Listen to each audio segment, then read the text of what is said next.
हाय hello नमस्कार, मी चिन्मय गिरकर तुमच्यासाठी पुन्हा एकदा घेऊन आलोय जिद की कहाणी season 2. Presenting partner Siddhi Suzuki, powered by share spot, co powered by Shri Mahavir urban cooperative bank limited Solapur.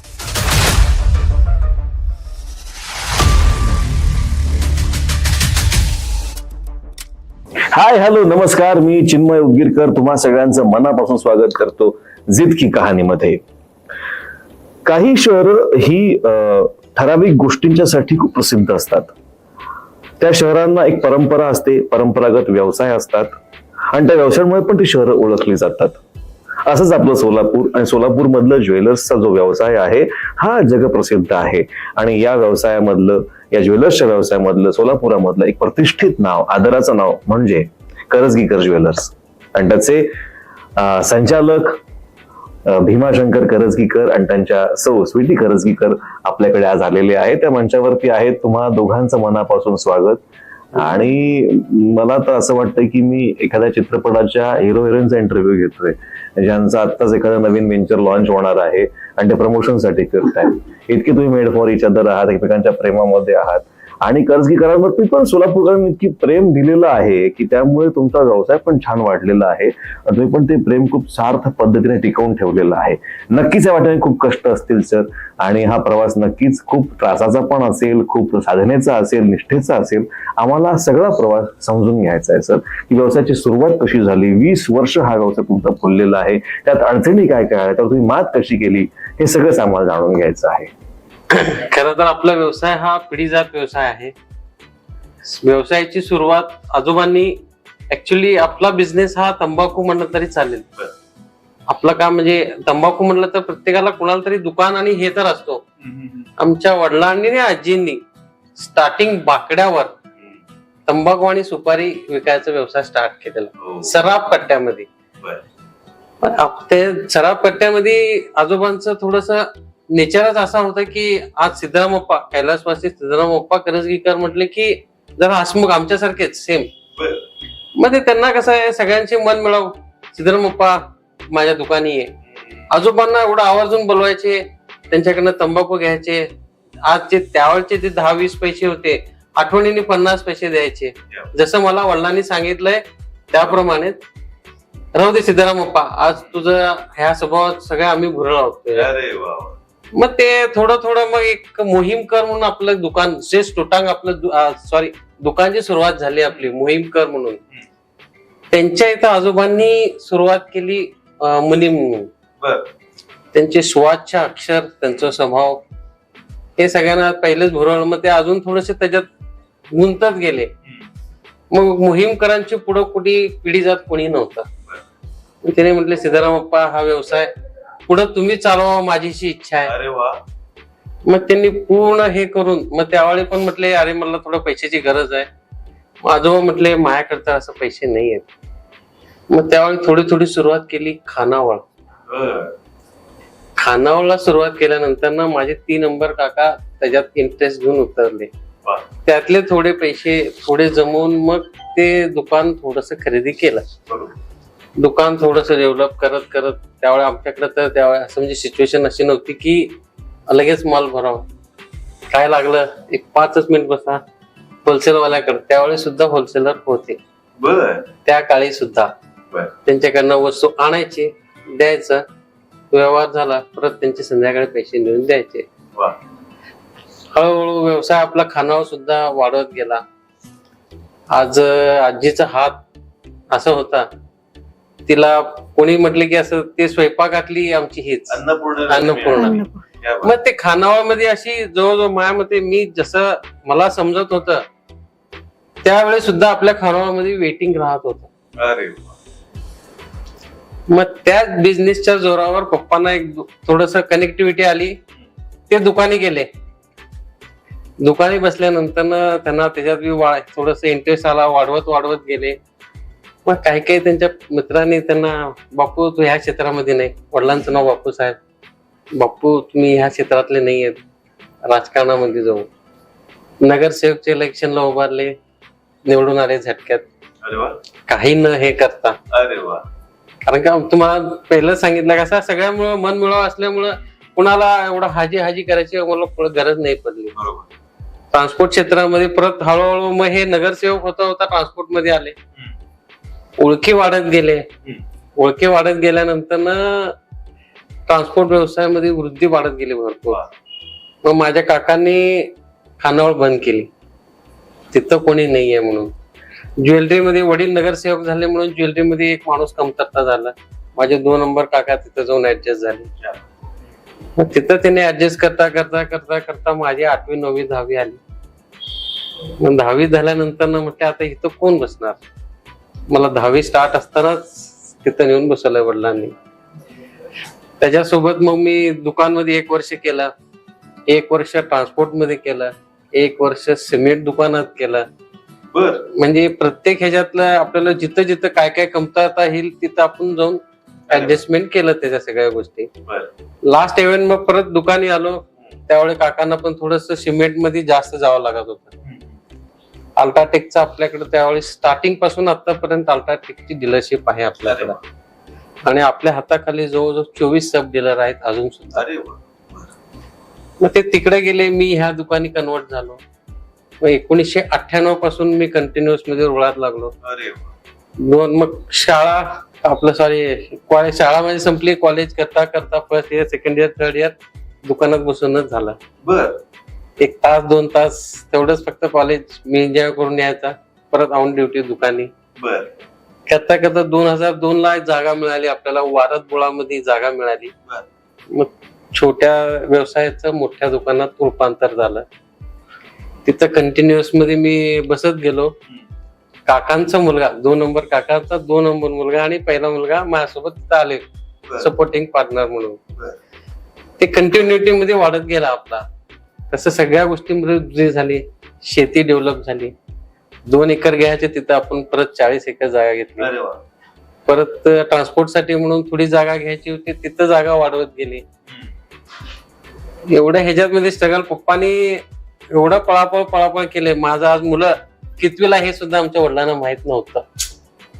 एवढं त्यांनी बिझनेस. हा म्हणजे त्यांना कसं आहे की मला पळायचं आहे, मला थांबायचं नाहीये. मी पळालो तर मला थांबवू नका कोणी. जुनं दुकान उभा केले, शोरूम उभा केले, ट्रान्सपोर्टेशन उभा केले, शेतीमध्ये डेव्हलपमेंट केले. आणि स्वीटकॉर्न मध्ये सोलापुरात अजून बी बेबी कॉर्न आणि मोठे स्वीटकॉर्न सोलापूर मध्ये आपण सुप्रसिद्ध आहोत. अरे वा, म्हणजे बरेच मल्टी बिझनेसेस तुम्ही सुरू केले आणि त्या प्रत्येकात यश मिळवलं. मग तुमच्याकडे दुकानाची फुल जबाबदारी कधी आली? माझ्याकडे 1998 पासून तुम्ही पूर्णपणे सांभाळलं. 1998 पासून जुन्या दुकानी 2002 ला शोरूम मध्ये रूपांतर झालं. अरे वा. त्या दुकानाचं तुम्ही वरती बांधकाम केलं?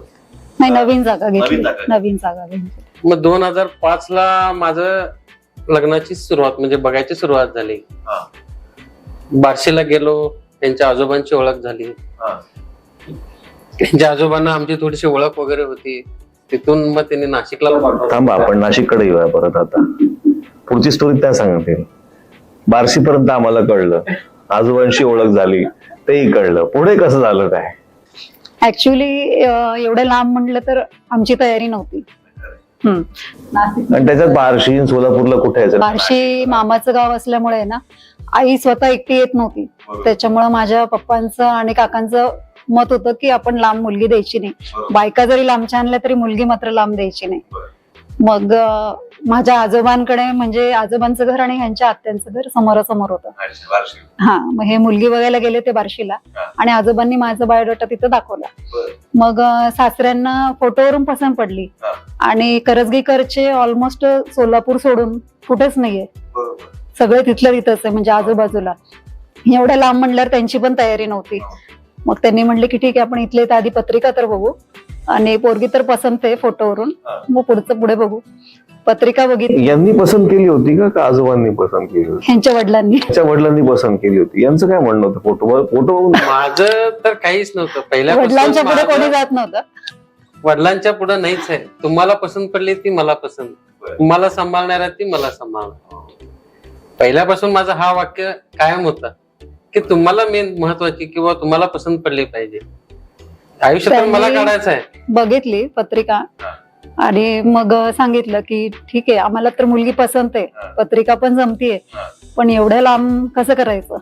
मग माझे आजोबा म्हणले, माझी मुलगी दिली तेव्हा तिथे बैलगाडी पण जात नव्हती, तेव्हा मी तेवढ्या ह्याच्यामध्ये दिलं. आता तर तुमच्या स्वतःच्या घरच्या गाड्या आहेत, तुम्ही सहज जाऊ शकता, येऊ शकता, लांबचा काही प्रश्न नाही. राहिला तिच्या वडिलांचा प्रश्न, ते आता जावं ये, मी काही सांगू शकत नाही म्हणजे त्याने काय म्हणतील.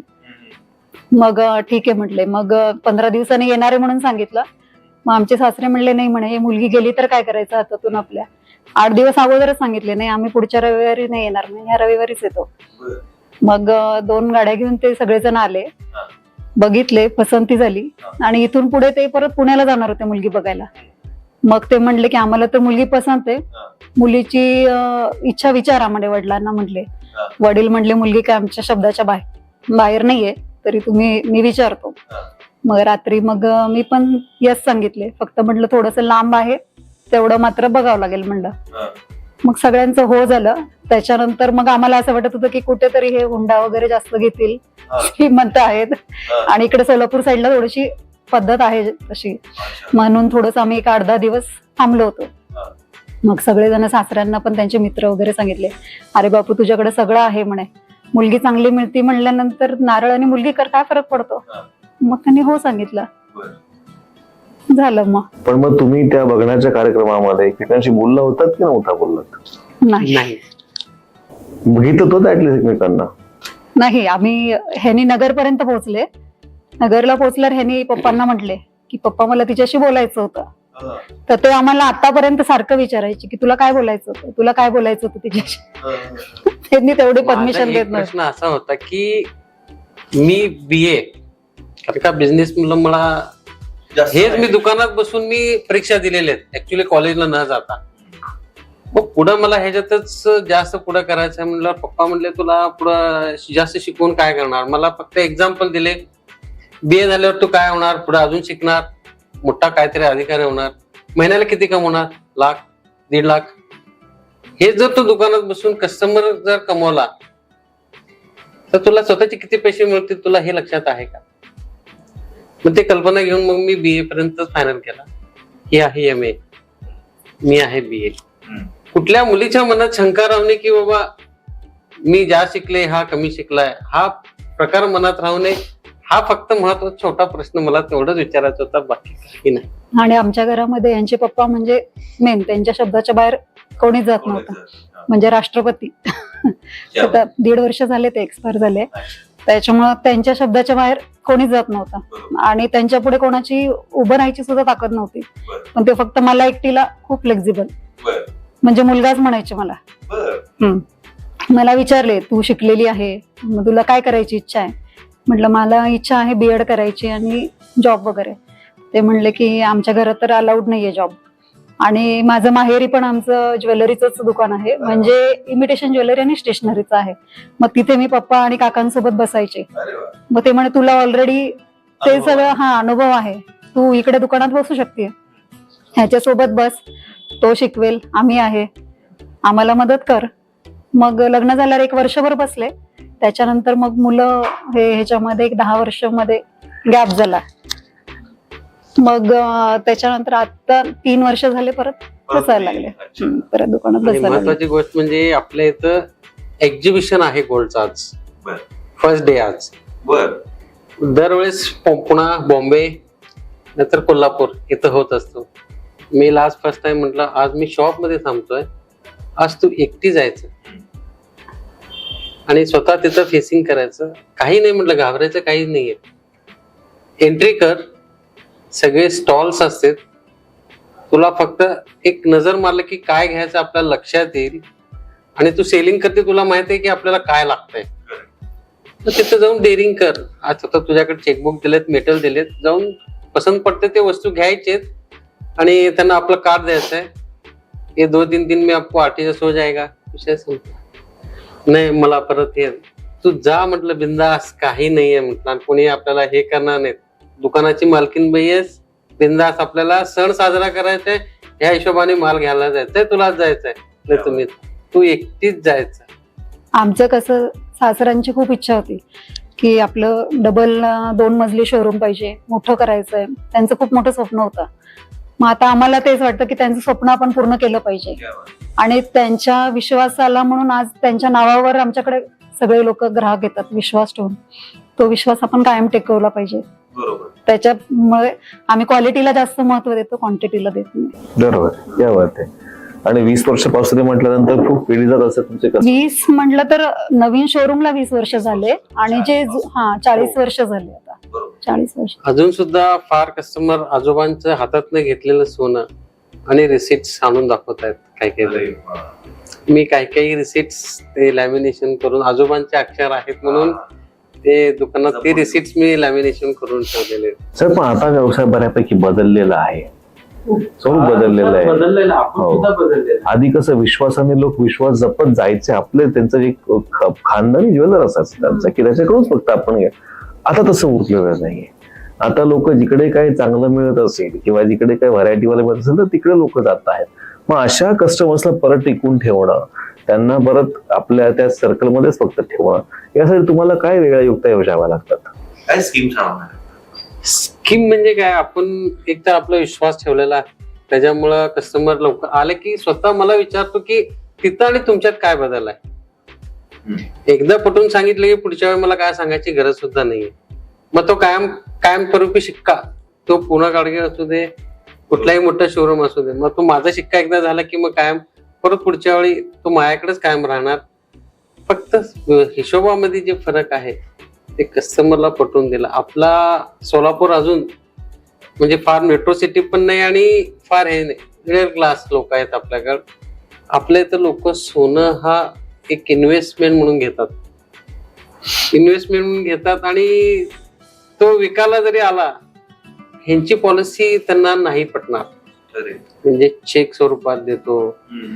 आपल्या लोकांची टेंडन्सी तशी नाहीये. म्हणजे अजून ते काय विचार करतात, सोनं घेतलं विकलं की आपल्याला अजून कॅश मिळतो लगेच.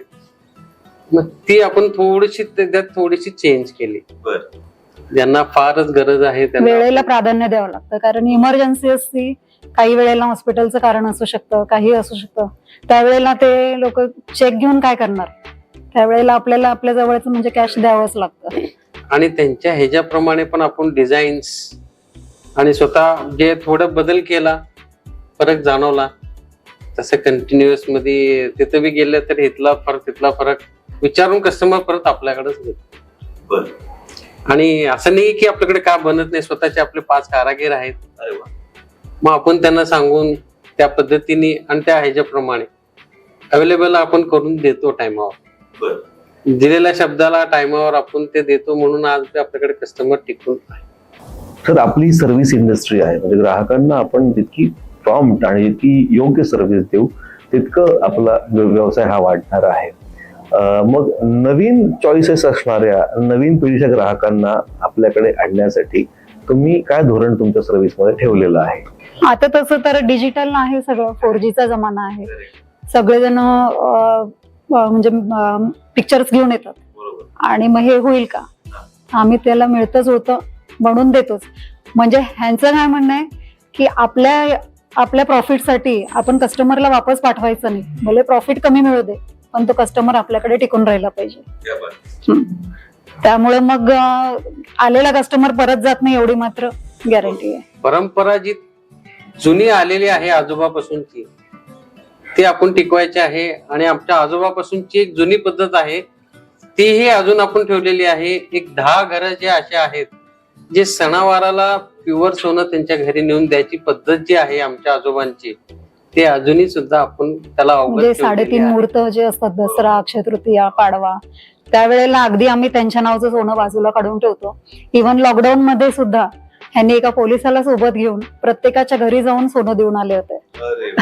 त्यावेळेला सुद्धा जे काही कारागीर होते की ते म्हणले की आम्ही आता इथे नाही राहू शकत, आमच्याकडे पैसे नाही, काही नाही. त्यावेळेला ह्यांनी त्यांचा पूर्ण किराणा भरून दिला की तुम्ही कुठेही जायचं नाही, तुम्हाला काय लागेल सगळं खर्च आम्ही करायला तयार आहे, पण तुम्ही गावाकडे जायचं नाही, हे कधी ना कधी संपणार आहे. त्याच्यामुळे त्यांना फक्त किराण्याचं दुकान दाखवून दिलं की तुम्हाला काय पाहिजे ते तिथून आणा. सगळ्याला उभं राहणार. आणि ते तुम्ही 4 ते 5 कारागीर होते, फॅमिली होती त्यांची, सिंगल पण नव्हते, फॅमिली होती. शेठजी खाना खाने का कैसा, म्हणून मी त्यांना तांदूळ आणि त्यांचं महत्वाचं अन्न होतं तांदूळ आणि तूर डाळ. हा महत्वाचं काय त्यांच्यापर्यंत तो पोच झाला पाहिजे. आवश्यक आहे. प्रत्येकाला दीड पोत त्यांना हे feeling दिलं की तुमच्या पाठीशी आम्ही आहोत. बरोबर. दीड पोच झालं. त्यांनी म्हटलं तुम्ही शेटजी काही सांगा, मी काही करायला तयार. त्यावेळेला सुद्धा काहींचे ऑर्डर होते, कोणाचे बर्थडे होते, कोणाचे बरोबर. काय, तर ते सुद्धा आम्ही दिलो करून. अरे वा. म्हणजे मग कारागीरच होते हाताशी, त्याच्यामुळे काही इश्यूज नव्हता. आपण आपलं एखादं ऍप वगैरे डेव्हलप करतोय का कस्टमर बेस साठी, तो वाढवण्यासाठी, किंवा जिथे आपण मोबाईलवर आहे ग्रुप ऍप वगैरे, अजून तसं नाही तसा काही केलेलं. विचार आहे का? हो, म्हणजे ऍप वगैरे आता कसं आहे, बदलत्या काळानुसार पण आपण बदललं पाहिजे. बरोबर. स्वतःच ऍप डेव्हलपमेंट आता माझा सध्याला फेसबुक आणि एक कनेक्टिव्हिटी एक मित्रासोबत केलेली आहे. बरं. आपलं स्वतः सगळ्या गोष्टी आपले त्यांनी त्याला पूर्ण हे करणार, मॅनेजच करणार त्यांनी. बरं. काय म्हणजे त्याला 2 वर्ष राहू दे, 5 वर्ष राहू दे, त्याच्यासोबत एक आपण हे ठेवणार आहे की हे ऍपचं, फेसबुकचं, इंस्टाग्रामचं सगळं तू हँडल कर. ते सगळं तू हँडल कर. ऑर्डर्स घ्यायच्या, आमच्यापर्यंत पोहोचवायच्या. हो. बरं. त्याला बुस्टिंग करायचा पण प्रकार जो आहे बरोबर. फेसबुक मध्ये, बरोबर. तो सुद्धा तू करतो. तो कर. त्याच्यामध्ये भरपूर फरक पडला. फेसबुक मध्ये झाला फरक. बरोबर. आज जेवढे बी हे टाकतोय, जवळजवळ माझी फेसबुक लिस्ट माझी तर संपली. फेसबुक, इंस्टाग्राम, म्हणजे हे सगळं आता मीडिया आता trendy आहे, आहे. लोक तिकडेच बघणार. आणि मोस्टली काय आहे की कुठलाच कस्टमर थांबण्यासाठी रेडी नाहीये. पायरी चढला की तुमच्याकडे हे रेडी आहे का, ते असेल तर बोला. हो. पण जे काही आपल्या आता रिलेशन मध्ये असतात ते थांबतात, आणि आम्ही त्यांना लवकरात लवकर देण्याचा प्रयत्न करतो. इव्हन रिपेअरी जरी असली तरी आम्ही त्यांना 10 ते 15 मिनिटांमध्ये ते करून देतो. तेवढ्या बाबतीमध्ये ते खूप सगळेजण की म्हणजे हे आहे की नाही बाबा आम्हाला इथून परत जावंच लागत नाही. Special treatment. हा, आणि आणि अजून माझा स्टाफ पण इतका चांगला आहे, त्याच्यामुळे आम्हाला सुद्धा पर्सनली बघावं नाही लागत कोणाकडेच. हम्म. सोने तारण कर्जाबद्दलचं तुमचं काय म्हणणं आहे? हे सोने तारण ठेवून जे कर्ज आजकाल घेतलं जातं त्याला 2 सूर आहेत. एक काहींचं म्हणणं आहे की हे वाईट पण आहे, पण काहींचं म्हणणं आहे की चांगलं पण आहे. तुमचं यावर काय म्हणणं आहे? गरजेच्या वेळी आपली गरज भागवण्यासाठी थोड्या वेळासाठी का विना ती वस्तू मोडून घ्यायची म्हटलं तर आज परत मजुरी, जीएसटी हा सगळा प्रकार आला. बरोबर. हा तारण हा थोडा वेळा आणि थोडा काळापुरता असतो. बरोबर. तेवढ्या वेळापुरतं ठेवून आपली गरज भागली, आपले पैसे भरले, आपली वस्तू परत आपल्या ताब्यात येते. तेवढ्या वेळापुरतं ठीक आहे हा. पण एका बिझनेसच्या दृष्टिकोन बघायला गेलं तर ठीक आहे. आणि जर असं बाहेर जर कोणी जर त्याला बिझनेस हे करत असेल की बाबा तो वाईट प्रकार झाला. टक्केवारीप्रमाणे जर सावकारीपणा जर सावकारी प्रमाणात ते कसं आहे, बाहेर आहेत तसे बरोबर. की टक्केवारी जास्त आहेत. ते कुणाला हे नाही. आपली सर्व्हिस, आता माझ्या दुकानातून कोणी जर सोनं घेतलं असेल, आज तो म्हटला सर तुमच्या इथं, ऍक्च्युली माझा बिझनेस नाहीये, पण आज त्या माणसाची गरज पूर्ण होतीये ना, मग आपण त्यांना काय म्हणतो, एवढे टक्केवारी घेत नाही. बरं. तुमचं काम झालं ना, कस्टमर राहिला सॅटिस्फॅक्शन. Correct. बर, मला माझ्या वडिलांची पुण्याई सिद्धेश्वरची कृपाने मला काही कमी नाहीये, मग त्यांचं आपण नुकसान का करायचं? Correct. आज त्यांनाही पण बिझनेस मध्ये असं वाटलं पाहिजे की यांनी ठेवून घेतायत, पण आपण सगळ्यात शेवटी त्यांना आनंदाचा क्षण देतो. तुमच्याकडनं आम्हाला दुसरं काही नाही, मला फक्त माझी मुद्दलची मुद्दल लावून द्या, बस, धन्यवाद. ह्यासाठी मी तुमचा आभारी. बरोबर. ते म्हणा सोडून मी स्वतः म्हणतो तुमचं काम झालं, पण तुम्ही इकडे तिकडे न भटकता माझ्याकडे आलात, तुमची सोय झाली, तुमचं काम झालं, ह्यातच मी खूप आभार. फ्रँचायझीचा काही विचार आहे का आपला? फ्रँचायझीचं कसं आहे, ऍक्च्युली आपली 2 आहेत आता शॉप. बरं. फ्रँचायझीज मध्ये आता ह्याच्यामध्ये सगळ्या ह्याच्यामध्ये भरपूर कॉम्पिटिशन आलेलं आहे आता सध्याला. कुठेही गेलं तर ते कॉम्पिटिशन राहणार. माझं तर असं म्हणणं आहे, तुम्ही 10 दुकान उघडण्यापेक्षा आहे त्याला डेव्हलपमेंट केलं तर तुम्ही 10 फ्रँचायझीच्या ऐवजी 2 शोरूम मध्ये तुम्ही 10 फ्रँचायझीला जिंकल्यासारखं गोष्ट आहे. या.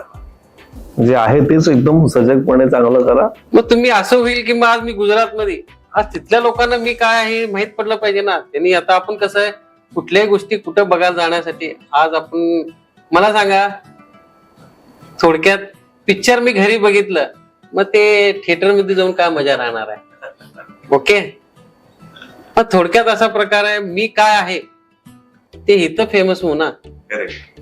तिथं जाऊन फेमस होण्यापेक्षा उगाच असा घास कशाला खायचा ना, असाच खाऊया व्यवस्थित. तुम्ही सोलापुरात आपला झेंडा काढा ना. क्या बात.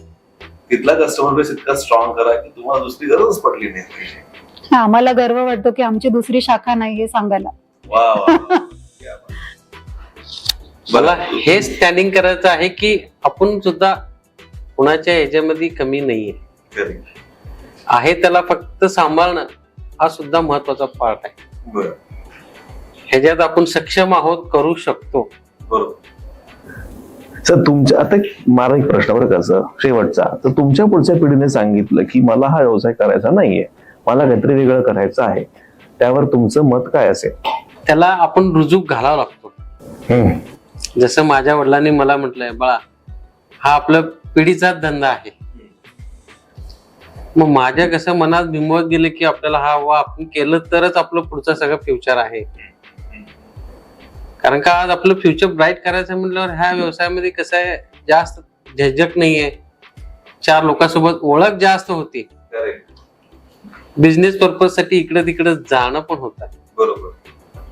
त्याच्यामुळं आणि पुढचं कसं आहे, पिढी आपण म्हणू शकत नाही की हाच धंदा कर, तू हाच व्यापार कर. त्यांच्या डोक्यात जर ह्याच्यापेक्षा जर फ्युचर ब्राईट असेल, हम्म. त्यासाठी आपण उभं राहणार तुम्ही त्यावेळेस, तुमच्याच पिढीचा व्यवसायाचा आग्रह तुम्ही धरणार, तुम्ही इतके फ्लेक्झिबल आहात दोघे जण. आता सध्या त्यांचा लहान भाऊ हा. आणि आम्ही दोघं असं 3 जण असतो शॉपला. बरं. त्याच्यामुळे आमच्या तिघांमध्ये व्यवस्थित म्हणजे आहे. तर त्याचा पण मुलगा आणि माझा पण मुलगा थर्डला आहे. बरं. अजून तर मुलं लहान आहेत, बरोबर. त्यांची मर्जी आता तेव्हा पुढे म्हणजे मोठे झाल्यानंतर त्यांना काय इंटरेस्ट आहे ते बघून शक्यतो आपण हेच पुढे न्यायचा प्रयत्न करायचा. बरोबर. आणि सासरे पण आमचे मी जेव्हा बसायला लागले ना, हा. मला म्हणायचे की तू बस. मग माझा जास्त मुलांमध्ये वेळ जायचा. घरच्या कामाला सगळ्याला बाया लावल्या. म्हणले की तू पूर्ण शिकलं पाहिजे की आज तो नसला तर तू तिथं पाहिजे, अडलं नाही. अडलं नाही पाहिजे. आणि त्यांनी पण इतका सपोर्ट केलेला आहे. किती नसलं की अडलं नाही पाहिजे. हा. मग तुम्हाला आज सांगितलं तिकडे जा, एक्झिबिशन मध्ये तुम्ही सगळं करा. हा, आज फर्स्ट टाइम होतं ऍक्च्युली ते, पण मग ते बोलले की नाही तू गेले, मी उद्या जाणार, तुला आज जायचंय. म्हणजे बुद्ध्यापुराकडे आम्ही वणीला गेलो तर तुम्ही सगळे सांभाळले इकडे. प्रश्नच नाही. आता ऍक्च्युली तसंच झालंय की आम्हाला दोघांना ऍट ए टाइम जवळजवळ 3 वर्ष झाले आम्हाला बाहेरच पडता नाही येते. बरोबर. आम्ही आता असं विचार करतो आम्ही कितीतरी वेळा, कारण आधी सुरुवातीला हर मंडे टू मंडे सुट्टी असायची. सोलापुरातलं एकही हॉटेल ठेवलं नसेल, आम्ही सगळीकडे फिरायचो. अच्छा, म्हणून सोलापूरचे शाहरुख, सिमरन आणि राज म्हणता काय तुम्हाला? बरं. आणि आता असं झालंय की टाइमच नाही, कुठे लग्नाला कुठे जायचं म्हणलं तर एक तर त्यांना तरी नाहीतर मी मला तरी. लग्नापासूनच तिला अग्रेसर आहे की माझ्यावर कुठल्याही गोष्टी तू डिपेंड राहू नको. पासपोर्ट काढला, ड्रायव्हिंग लायसन्स काढला, पॅन कार्ड काढला, सगळ्या गोष्टी मी म्हटलं आज तुला कुठं जर हे करायचं असेल स्वतःच्या इंडिपेंडेंटली तू काही करू शकतेस. माझी रोकटोक राहणार नाही त्या बाबतीमध्ये. मग तो बिझनेस असू दे, बाहेर जायचा असू दे. कारण का आज समाजामध्ये ह्यांचं बी काहीतरी स्थान आहे. आज आपण ह्यांना जर आत्ताच इतर रोकटोक केलं तर पुढच्या गोष्टी साध्य नाही होणार. आज सगळ्या क्षेत्रामध्ये लेडीज अग्रेसर आहेत. मी तर त्यावेळेसपासून अग्रेसर आहे की लेडीजनी माझ्यासोबत खांद्याला खांदा लावून काम करावं. आज किती म्हणून आपण लेडीज स्टाफ 1 नाही 10 ठेवू, 15 ठेवू, मग शेवटी 10च्या बरोबरीने ही एकच आहे ना. पण आज मी जरी कुठेतरी कामात असलो, हे केलो, आज मला पॉवर अथॉरिटी आहेत, तेवढं ती हँडल करू शकते, सांभाळू शकते. मी लग्न झाल्यापासून अग्रेसर. आणि अजून एक महत्वाचा पार्ट, आपल्या दुकानाला बेस्ट एक्सलन्स अवॉर्ड मिळाला, बेस्ट दुकान म्हणून, तोही नाशिक मध्येच मिळाला. नाशिकचे जावई झळकले. नाशिक लकी आहे तुम्हाला. आणि परवापर्यंत गोल्ड बिझनेस ऑफ ह्याच्यामध्ये मला डॉक्टरेट सुद्धा मिळाला. अरे वा वा, क्या बात आहे. वा वा, खऱ्या लक्ष्मी आणली ना नाशिकची तुम्ही. सोन्याची आणि यशाच्या पावलाने आली लक्ष्मी. माझ्या सुख दुःखाचे भागीदार हीच आहे ना. क्या बात आहे सर. पिढीचा व्यवसाय असला पाहिजे, पण त्याच्यामध्ये काळानुरूप बदलण्याची फ्लेक्झिबिलिटी पण असली पाहिजे. पण या फ्लेक्झिबिलिटी बरोबर तुमची मूल्य फ्लेक्झिबल असता कामा नये. शाश्वत मूल्य जर तुम्ही जपली, सचोटीने व्यवसाय केला आणि आनंद घेऊन जर व्यवसाय केला तर तुम्ही आनंद द्विगुणित परत करता तुमच्या ग्राहकांना. आणि हे यशाचं खरं सूत्र आहे. हेच व्यवसायाचं, चांगल्या व्यवसायाचं उत्तम लक्षण आहे. आणि उत्तम व्यवसाय करणारा चेहरा असाच प्रसन्न तेजान झळकतो, जो सोन्याला पण मात देत असतो. तर तुमच्या या सहप्रवासाला, तुमच्या या सहव्यवसायाच्या प्रवासाला खूप खूप शुभेच्छा सर. आणि तुमचं नाव खूप मोठं आहे, अजून मोठं होणार. आणि जे पणजोबांचं स्वप्न, आजोबांचं स्वप्न आहे की 2 मजली शोरूम, मला असं वाटतं की 2 मजली तुम्ही 5-6 शोरूम नक्कीच बांधणार सोलापुरामध्ये. अशा भगवंता चरणी प्रार्थना आणि तुम्हाला खूप साऱ्या शुभेच्छा. धन्यवाद. थँक्यू.